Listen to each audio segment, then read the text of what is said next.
आज तो वैशाख के संगठन में बड़ी संख्या हो गई। इतनी संख्या तो पहले कभी हुई नहीं थी संगठन में।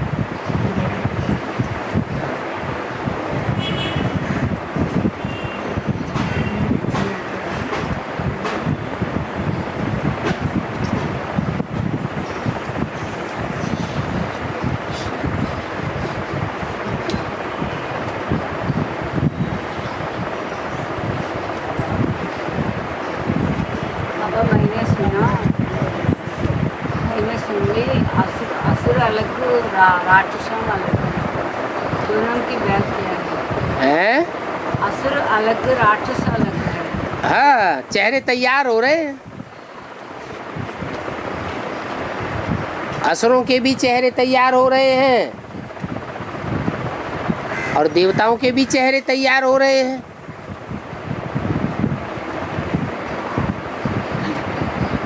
असुर और राक्षस तो एक ही बात हो गई।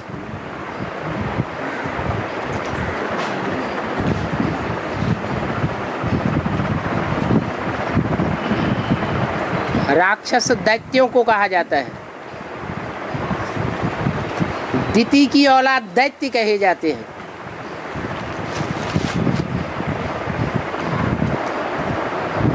दिति से दैत्य और अदिति से देवता। दिति कहा जाता है खंडित को,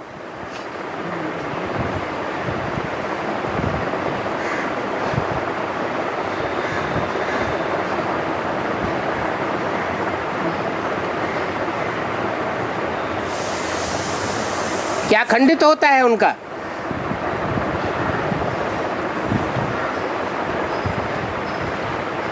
उनकी प्योरिटी खंडित हो जाती है, उनका पुरुषार्थ खंडित हो जाता है, इसलिए उनको दैत्य कहा जाता है। आदिति की प्योरिटी अक्षुण्ण बनी रहती है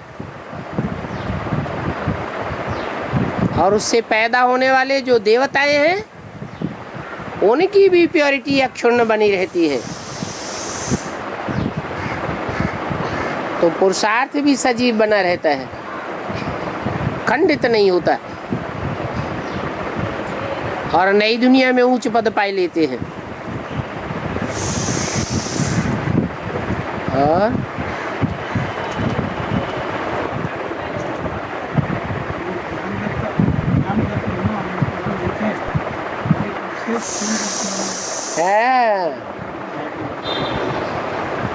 जो विश्व का मालिक बनने वाला होता है या जो भी नंबरवार विश्व के मालिक बनने वाले होंगे वो पहले फुल बैगर बनते हैं ईश्वरीय सेवा में, या साहूकार होते हैं ब्रह्मा बाबा की तरह है। फुल बैगर बनते हैं ईश्वरीय सेवा में, तन भी सारा ईश्वरीय सेवा में अर्पण। धन तो ज्यादा होता भी नहीं तो भी बाबा कहते हैं कि कोई के पास 1000 रुपए हैं और कोई के पास 10 करोड़ रुपए हैं। 10 करोड़ वाला 10 करोड़ लगाएगा और 1000 रुपए वाला 1000 लगावेगा, तो दोनों का मर्तबा बराबर हो जाएगा। तो देने में कठिनाई किसको होगी? 10 करोड़ वाले को ज्यादा कठिनाई होगी या जिसके पास 1000 रुपए की जिंदगी भर की कमाई की टूटी पूंजी हो है उसको ज्यादा कठिनाई होगी? 1000 रुपए वाले को कोई कठिनाई नहीं। गरीबों को अर्पण करना बहुत सहज होता है। जो साहूकार होते हैं उनकी तो ज्वाइंट प्रॉपर्टी होती है मोस्टली। ज्वाइंट प्रॉपर्टी में से अलग होना बड़ा मुश्किल होता है।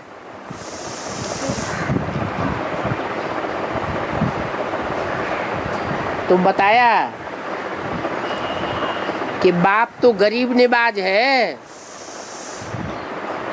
गरीबों को आकर के विश्व की बादशाही देते हैं। उन तथाकथित ब्रह्मा कुमार ब्राह्मणों ने समझ लिया कि बाबा ने आकर दादा लेखराज को विश्व की बादशाही दे दी।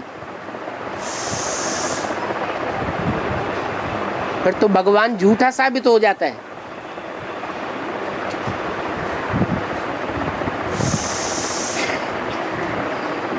Full beggar to full prince गाया हुआ है। ईश्वरीय सेवा में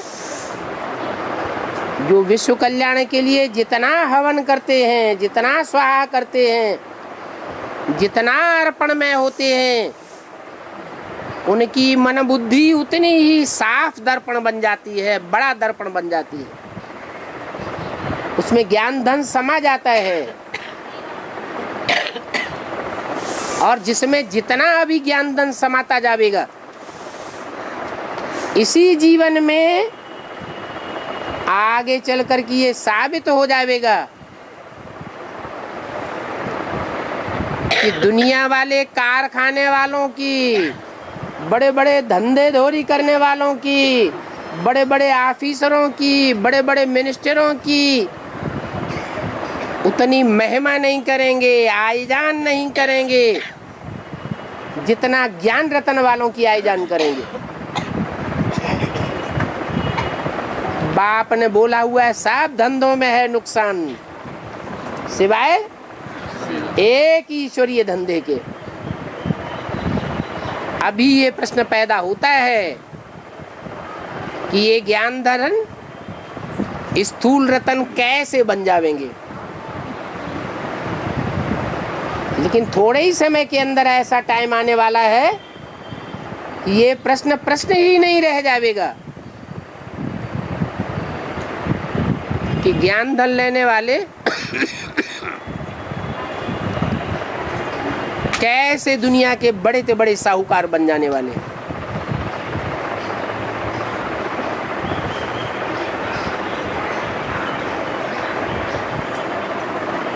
और बाप ने तो बच्चों के सामने इस दुनिया में प्रत्यक्ष होते ही 5 ईयर प्लान रख दिया। बाप कब प्रत्यक्ष हुआ है? 76-77 में आते ही 5 ईयर प्लान शुरू हो जाता है। 76 है प्रत्यक्षता वर्ष और 77 है संपूर्णता वर्ष, संपूर्ण बैगर। और 5 ईयर प्लान शुरू हो गया। 78, 79, 80, 81 और 82। 82 में 5 ईयर प्लान पूरा होता है और सैंपल के रूप में बाबा सामने रख देता है कि जो ब्राह्मण परिवार में फुल बैगर था, बैगर के पास तो कुछ भी न हो, धन पद मान मर्तबा घर कुछ भी न हो, ऐसा बैगर जो सैंपल में भी बैगर, और 5 वर्ष के बाद फुल बैगर से ऐसा प्रिंस बन जाता है कि कोई के दरवाजे पर उसको जाने की दरकार नहीं होती है। भले सब उसके दरवाजे पर जाएं, लेकिन उसे कोई से भीख मांगने की दरकार नहीं होती है। बड़े बड़े ब्रह्मा कुमार ब्रह्मा कुमारी जो अपन को बहुत बड़ा ज्ञानी समझते हैं, परंतु बाप को नहीं जानते।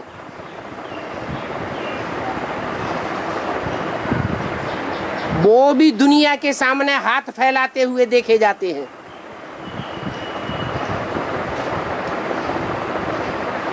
रॉयल रूप में भीख मांगते हुए देखे जाते हैं, परंतु बाप के ज्ञान रत्नों को धारण करने वाला बच्चा कोई से भीख मांग ही नहीं सकता। तो सैंपल सामने होते हुए भी ये प्रश्न पैदा हो जाता है कि ये ज्ञान रतन स्थूल रतन कैसे बन जावेंगे।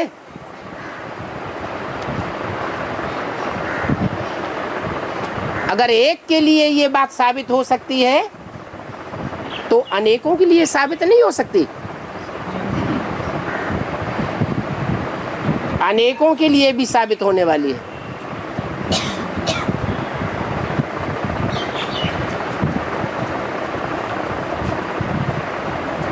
बाप के जीवन में जो घटनाएं आती हैं, जो समस्याएं आती हैं, वो सारी समस्याएं माला के मणके बनने वाले नंबरवार बच्चों के सामने भी आवेंगी।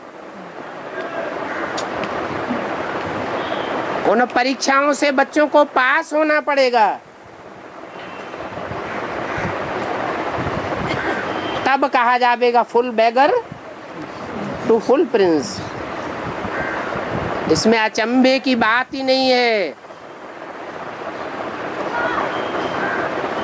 कि ये ईश्वरीय ज्ञान रतन स्थूल रतन कैसे बन जाएंगे।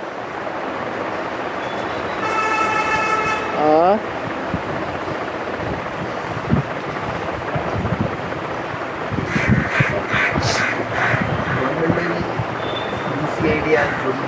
है गवर्नमेंट में जो CBCID होता है, जो भी है नौकरी जो करते हैं वो काला कमाई कमाता है, उसको भी पकड़ते रहते हैं। हाँ अभी करोड़ों मुझे पकड़ते रहते हैं। हाँ अभी गाँव में भी ऐसा कोई भी है, कंपेरिजन करते हैं तो हाँ, कमाई यहाँ जो ज्ञान रतन है उन ज्ञान रत्नों की चोर बाजारी हो रही है कि नहीं हो रही है? हो रही है। जो चोर बाजारी करते हैं और चोर बाजारी के आधार पर बड़े बड़े साहूकार माने जाते हैं ज्ञान रतन के, लोग समझते हैं ये तो ज्ञान में बड़ा होशियार है। फिर कुमार का दादी उसे पकड़ लेती है। सूरज भाई का नाम सुना? कौरव गवर्नमेंट ऐसों को पकड़ती रहती है।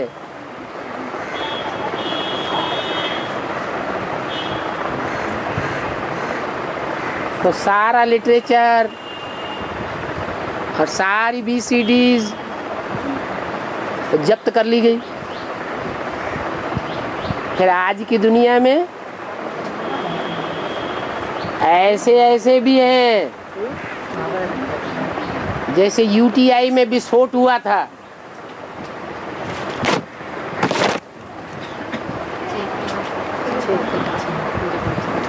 UTI की बड़ी बड़ी बैंकों को जिसने चकमा दिया था,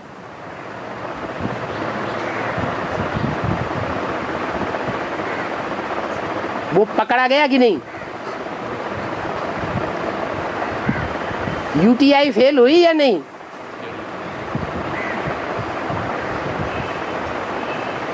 ऐसे यहाँ भी होता है तो वहाँ भी होता है।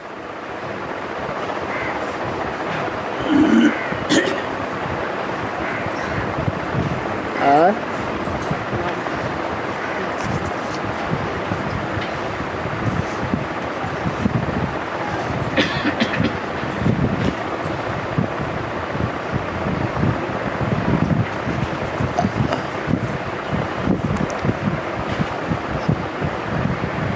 बड़ी प्रश्न आया है,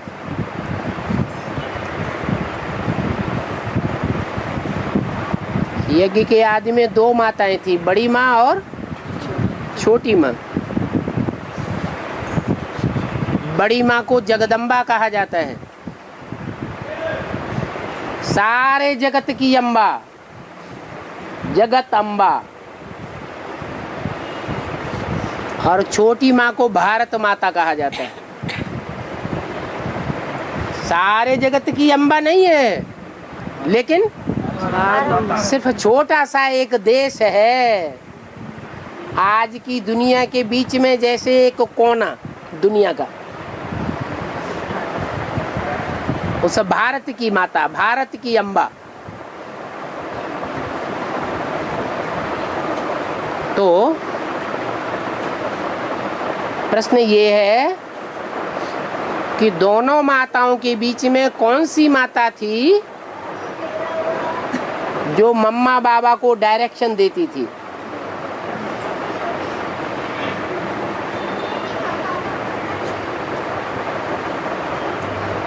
उस समय संगम युग कहेंगे, पुरुषोत्तम संगम युग कहेंगे, या कलयुग कहेंगे, मृत्युलोक कहेंगे, या अमरलोक कहेंगे? उस समय कौन सा युग चल रहा था? अरे कलयुग ही चल रहा था, मृत्युलोक ही चल रहा था। मृत्युलोक कहें, कलयुग कहें, कलयुग में जो गाल बजाना ज्यादा जानते हैं,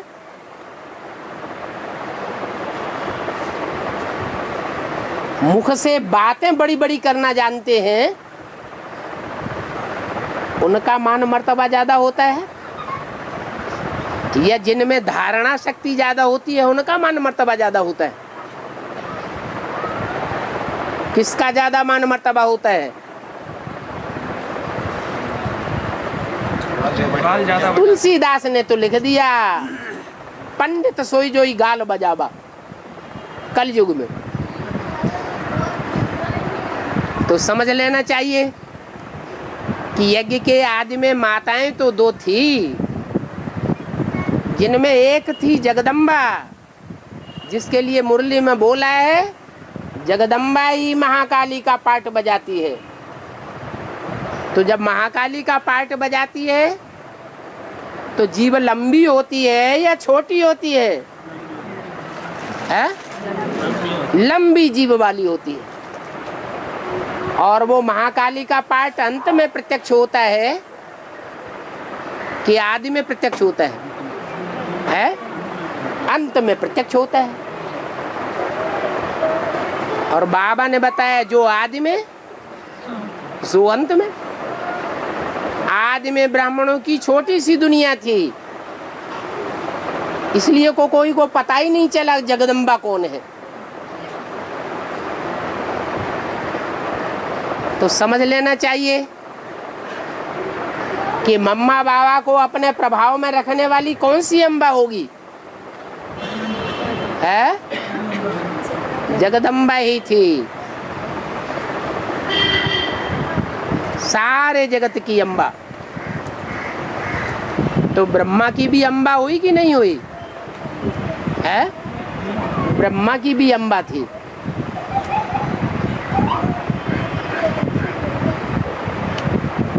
और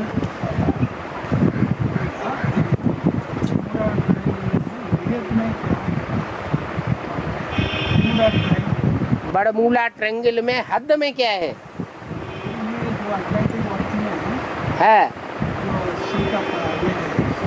जो भी शिप जाता है और एरोप्लेन जाता है उसमें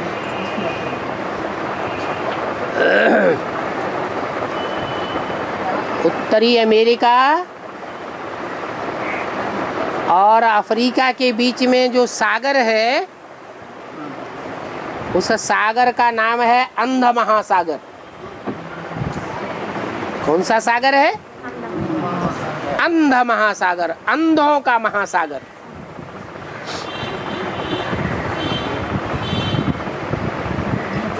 और ब्राह्मणों की दुनिया में अंधे धृतराष्ट्र का पार्ट कौन सा है?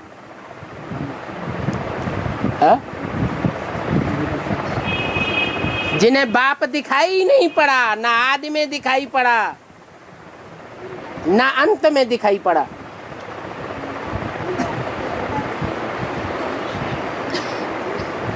बाबा मुरली में बोलते रहे, अंधे की औलाद अंधे। जो बाप को जानते ही नहीं, गुप्त पार्ट बजाने वाले महारथी पांडवों को पहचानते ही नहीं। वो अंधा महासागर में अमेरिका के नजदीक, उत्तरी अमेरिका के नजदीक एक सागर का एक ऐसा हिस्सा है जहां ऊपर से जो भी जहाज जाते हैं, एरोप्लेन हो चाहे पानी के जहाज हो, पनडुब्बियां हो, वो सब अंध महासागर में समा जाती है।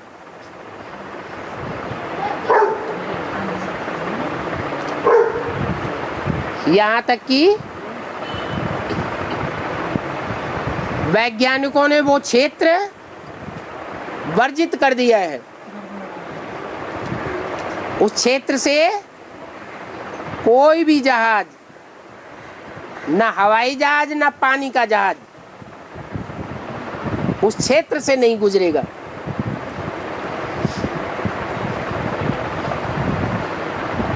इससे साबित हो गया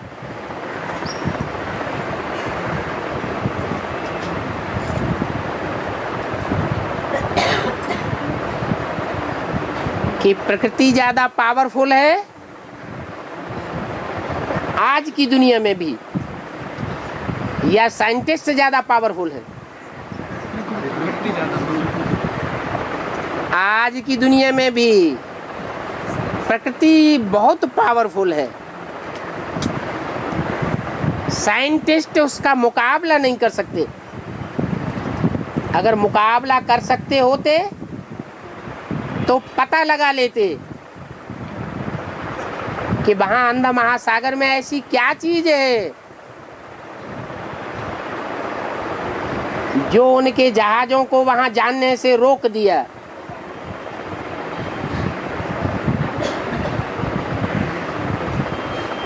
वो भूत प्रेतों का बड़ा अड्डा है। उन भूत प्रेतों में सबसे बड़े से बड़े भूत का नाम क्या है ब्राह्मणों की दुनिया में? है? ब्रह्मा। कहते हैं ब्रह्म राक्षस।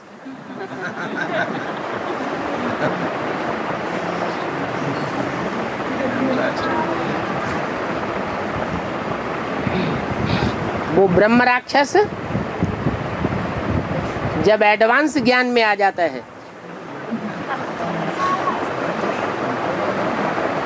तो बड़ा भयंकर हो जाता है।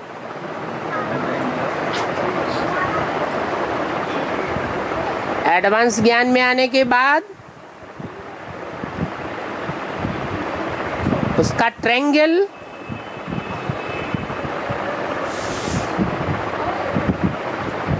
एडवांस पार्टी का जो अड्डा है, जहां से एडवांस ज्ञान निकला है, एडवांस ज्ञान जहां से विस्तार को पाता है, कौन सा स्थान है?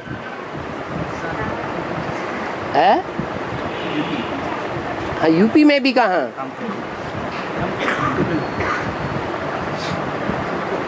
वो काम्पेल्ले नगर बेहद की दुनिया का बड़ा मूला ट्रायंगल है। बेसिक ब्राह्मणों की दुनिया के बड़े बड़े साइंटिस्ट जो बिंदी की याद में बड़े तीखे हैं बैठ जाएंगे।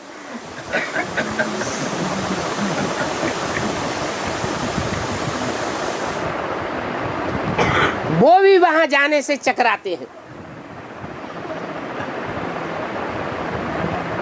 अब अपने बड़े बड़े आत्मा रूपी एरोप्लेन को वहां भेजने से डरते हैं। उन्हें डर रहता है कहीं ऐसा ना हो जाए कि हमारा एरोप्लेन ही वहां जाकर के डूब जाए।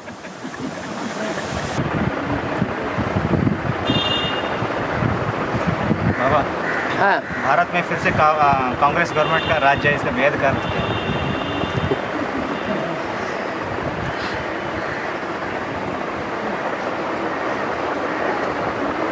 सन 76 में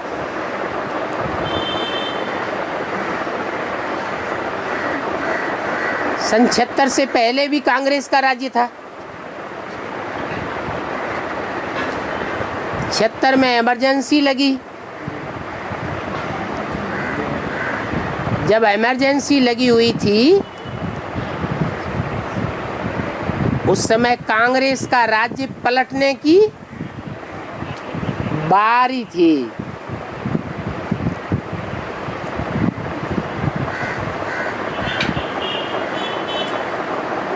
गुजरात से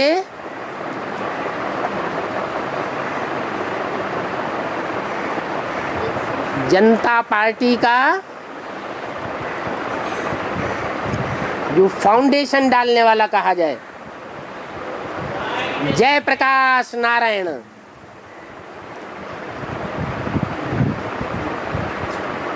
वहां से निकला और उनका सहयोगी बना श्री कृष्ण मुरारी देसाई।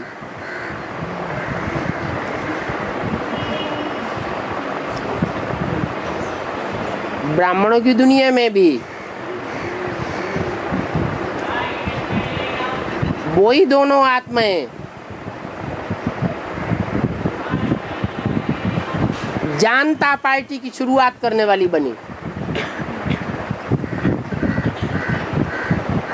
उसे जनता पार्टी कहे या ज्ञानता पार्टी कहें या एडवांस पार्टी कहें, क्या कहें? जो बाप को जानता सोई जनता पार्टी।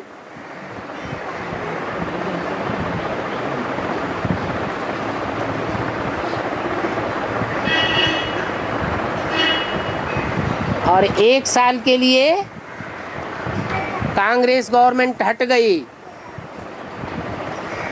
और जनता पार्टी का राज्य स्थापन हो गया।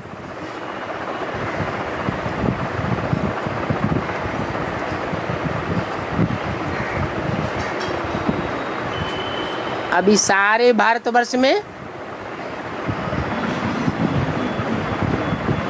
कौरव गवर्नमेंट का बोलबाला हो गया।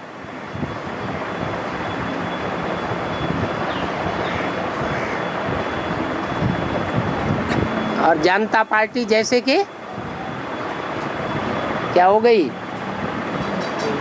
है,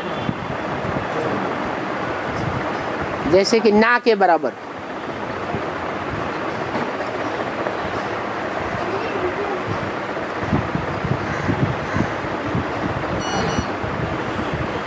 क्योंकि जनता पार्टी में विघटन हुआ है या नहीं हुआ?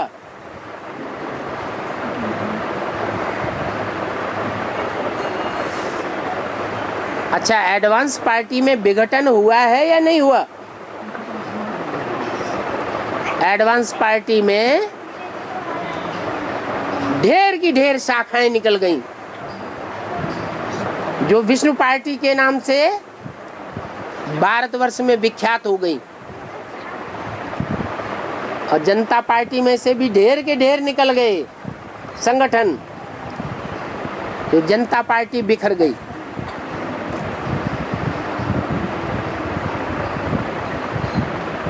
तो जो बिखर जाते हैं उनका राज्य कैसे कायम हो जाएगा?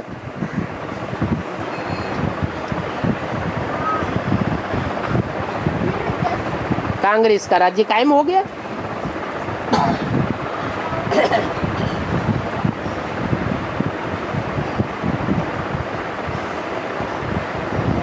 तो तो आश्चर्य क्या देखने में आ रहा है? जो बाहर की दुनिया में हो रहा है वो अंदर की दुनिया में भी हो रहा है।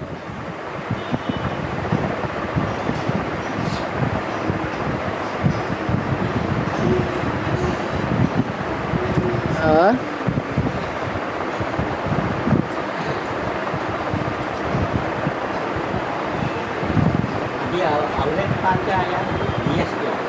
है भारत को समझने वाला बात बीएसपी हाँ यूपी में बीएसपी आया है, बात को समझने वाले पार्टी। भारत को समझने वाला पार्टी भारतीय समाज हिंदी में उसका नाम क्या रखा है? बहुजन समाज पार्टी, बहुजन समाज पार्टी जो मायावती की। बाहर की दुनिया में जो अंबेडकर की पूजा करने वाले हैं, किसकी पूजा करने वाले हैं? अंबेडकर की पूजा करने वाले हैं। उनका नाम पड़ा है बहुजन समाजवादी पार्टी, बसपा। और उनकी मुखिया है मायावती। ऐसे ही ब्राह्मणों की दुनिया में भी अम्बा ऐड कर, क्या अम्बा को गवर्नमेंट में ऐड करो। अम्बा का राज्य चाहिए।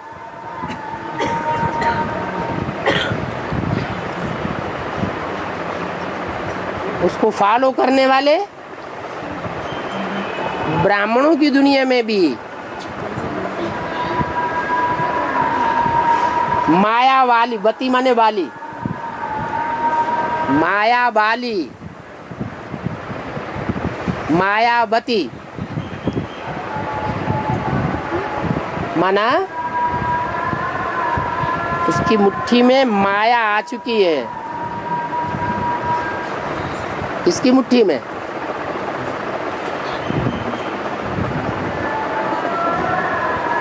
मायावती की बुद्धि में। मायावती की मुट्ठी में माया आ चुकी, अर्थात माया ने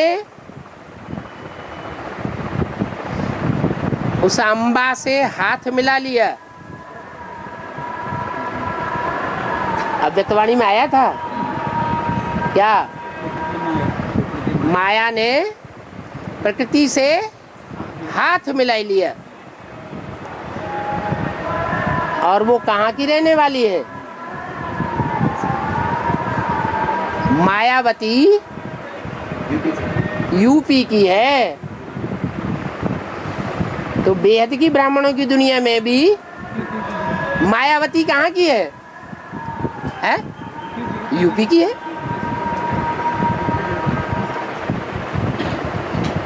ज्यादातर ब्राह्मणों की दुनिया में जितनी भी विष्णु पार्टी बनी है वो सब उसको फॉलो करने वाली है।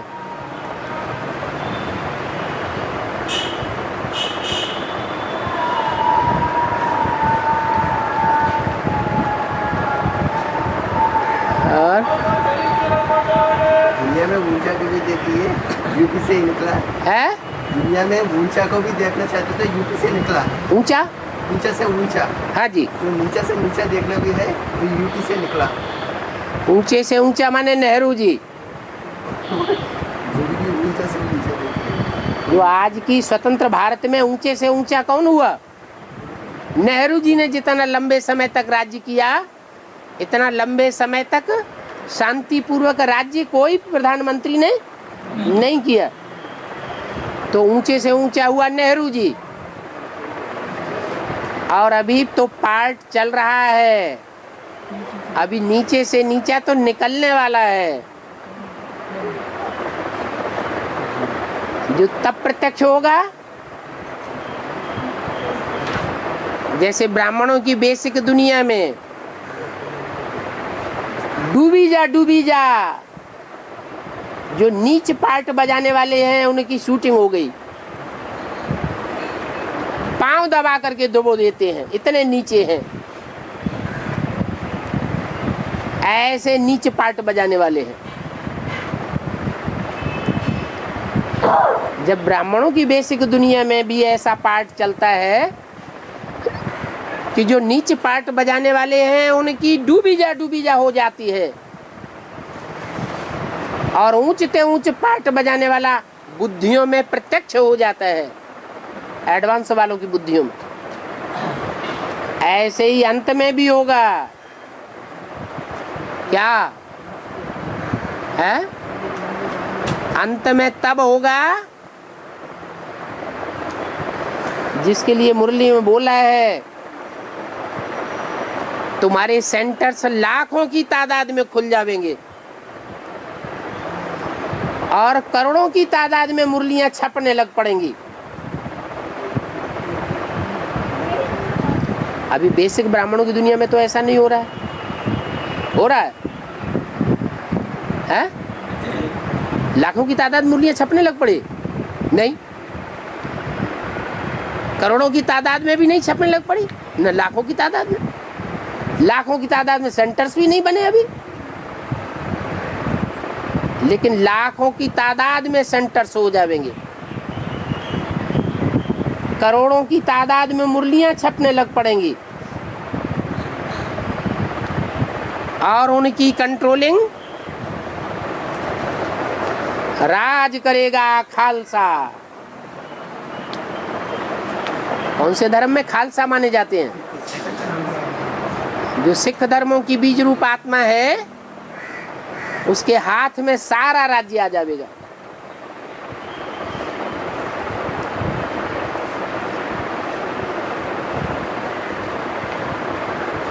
और जब अंत में भगवान प्रत्यक्ष होगा तो डूबी जा हो जाएगी।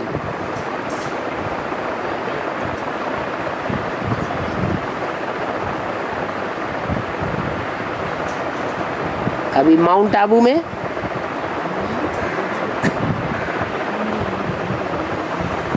सनसेट पॉइंट की यादगार थी या सनराइज पॉइंट की यादगार थी? सनसेट पॉइंट की यादगार थी। अभी वहीं अचलगढ़ में सनराइज पॉइंट का भी फाउंडेशन पड़ गया है।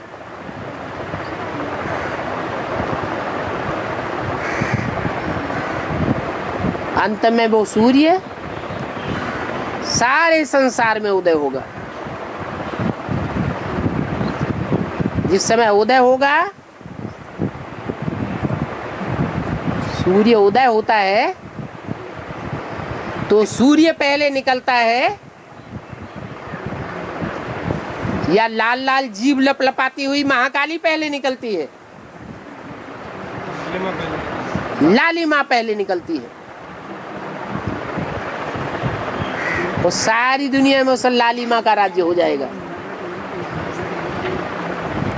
पर जब सूर्य उदय होगा, बाहर आएगा, तो लाली माँ की भी डूबी जा हो जाएगी।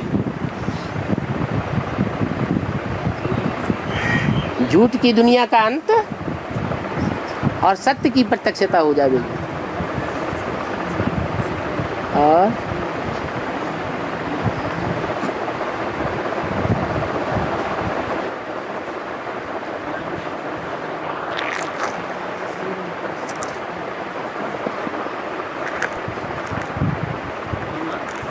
रुद्रमाला आत्मा जगदम्बा को आधे में नहीं रहता। रुद्रमाला आत्मा, हाँ, रुद्रमाला आत्मा जगदम्बा का आश्रम में नहीं जा सकता है, आपके मानने वाले। रुद्रमाला में सारे जगत के बीज नहीं है, असली रुद्र सब धर्मों के बीज नहीं है। सनातन भक्ति सनातन असली धर्म, असली सूर्य वैसे असली आप कितनों को मानते हैं?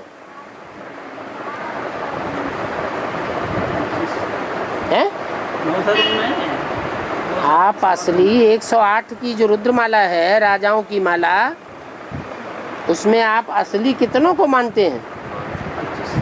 25 को है? असली सूर्यवंशी 12। सूर्यवंशी तो उसमें 12 ही हैं। 12 हैं चंद्रवंशी, 12 हैं इस्लाम वंशी, 12 और वंशी। सवा तो सूर्यवंशी, सवा तो चंद्रवंशी है ना। माला की बात हो रही है, प्रजा की बात नहीं हो रही है।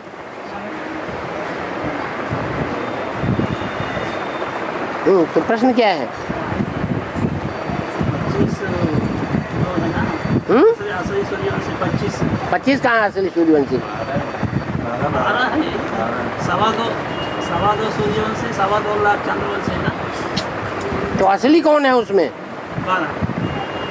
अरे 2.25 जो सूर्यवंशी हैं वो ही असली हैं कि बाद में चंद्रवंशी ऐड किए गए वो वंशी हैं असली?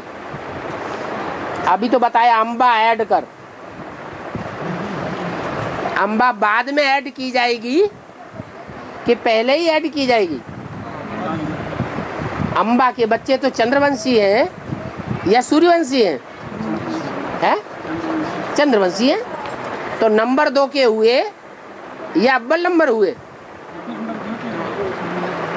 अल्लाह तो आकर के अल्लाह अव्वल दीन की स्थापना करता है। अव्वल दीन माने अव्वल नंबर धर्म। अव्वल नंबर धर्म है सूर्यवंशी।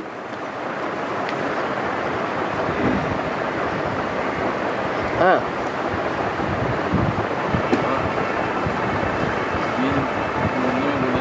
का आदि समय है पुरुषोत्तम समय। आदि समय कब? 36 से बाद का आया, 36 से पहले?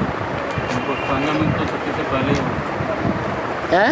सतयुग का आदि समय कब बोलेंगे? जब 36 से बाद का या 36 से पहले? सत्ययुग का आदि तब कहें जब कम से कम एक पारिवारिक इकाई ऐसी तैयार हो जाए जिस पारिवारिक इकाई का एक भी मनुष्य आत्मा झूठ वंशी न हो।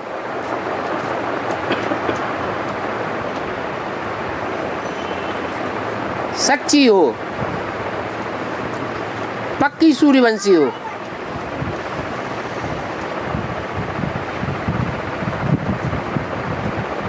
कोई भी धर्म में कन्वर्ट होने वाली ना हो।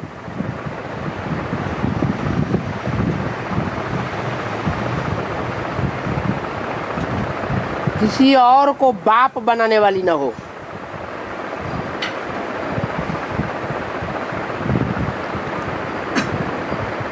एक बाप दूसरा न कोई।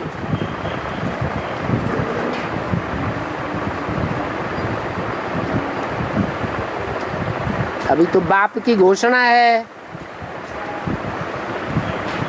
एक बाप की ही घोषणा है ना। विनाश सामने खड़ा हुआ है, लेकिन अव्यक्तवाणी में बोला है ऐसा टाइम आएगा। जो पूछते हैं कि विनाश कब होगा, तो विनाश की डेट वही होगी जब सब विनाश से निश्चिंत हो जाएंगे। तो सब विनाश से निश्चिंत हो गए, माना निश्चय बुद्धि हो गए या अनिश्चय बुद्धि हो गए? है अनिश्चय बुद्धि हो गए।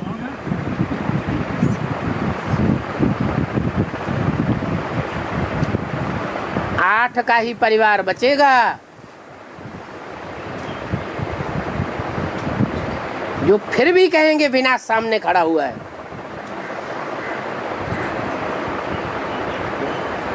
जिनके सामने विनाश दिखाई पड़ेगा वो याद में ढोल मजीरा बजा के नहीं बैठेंगे,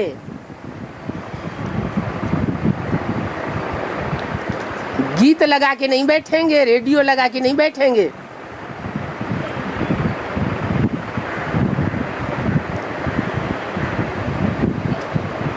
नए नए गीतों की धुनें लगा के गीत याद में नहीं बैठेंगे।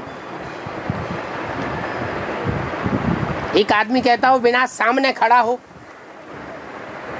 और डांस कर रहा है, गीत गा रहा है, ढोल बजा रहा है, मजीरे बजा रहा है, तो लोग मानेंगे कि ये सही बात कह रहा है? नहीं मानेंगे। तो जब दुनिया निश्चिंत हो जाएगी कि विनाश विनाश कुछ नहीं होने वाला है, तो दुनिया अपनी मस्ती में रहेगी। हाँ, सबसे ज्यादा मस्ती कौन सी चीज में आ रही है? अरे दुनिया के जितने भी पदार्थ दिखाई पड़ रहे हैं, उन पदार्थों में सबसे ज्यादा मस्ती की चीज कौन सी दिखाई पड़ रही है? अरे टीवी और कंप्यूटर, सब मस्त हो जाएंगे। और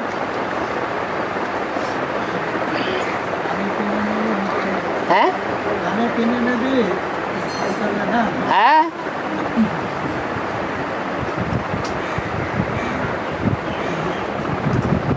खाने पीने में भी मस्ती चढ़ी हुई है।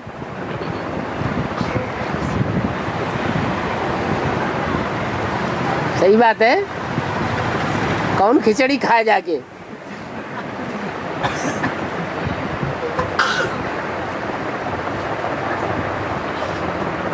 इससे तो अपने घर में रहना अच्छा, बढ़िया बढ़िया माल बना के खाते रहो। भले यज्ञ में माताओं की कितनी भी कमी हो, और कन्याओं को तो वैसे ही आजकल पेट में मार डालते हैं। कन्याओं को यज्ञ में दे दिया तो क्या बड़ी बात है?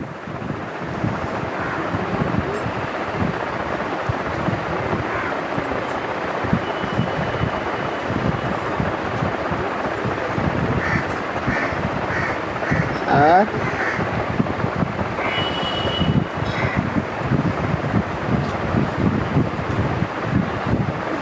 कोई कुछ नहीं खाते तो उसको खाने का नशा रहता है। कोई कुछ नहीं खाते तो कोई आदमी को कुछ नहीं मिला, किसी सामने कुछ कोई भी ऐसा माल मिल गया तो उसको नशा चढ़ जाएगा। ये सब कुछ पैसा क्या करना है, ये करना है, वो करना है, बुद्धि घूमते रहेगा। इसके बाद कुछ ना कुछ ऐसा चलते रहते हैं, उसको खाने की इतना नशा नहीं चढ़ता। बीच में आता है ना, उसको ही नशा चढ़ता है, वो खाने का जो भी घूमने का, ये सब कुछ इस चीज़ में चलता है ना। पैसा आता है, पैसा मिलता है। अभी दुनिया वालों को अभी IT कंपनी आ गया है, उस समय पहले किसी बात पैसा नहीं मिलते थे। अभी 25,000 30,000 तनख्वाह मिलते थे। उस समय उसको बुद्धि घूम जाते थे। एक ही महीने में 30,000 खत्म करना है, कैसा भी हो, कैसा हालत में हो, ऐसा दुनिया बन गया इंसान। हाँ जी। इसके बाद नशा रहता है, उसी को कोई ऐसा नशा करता है, ऐसे धीरे धीरे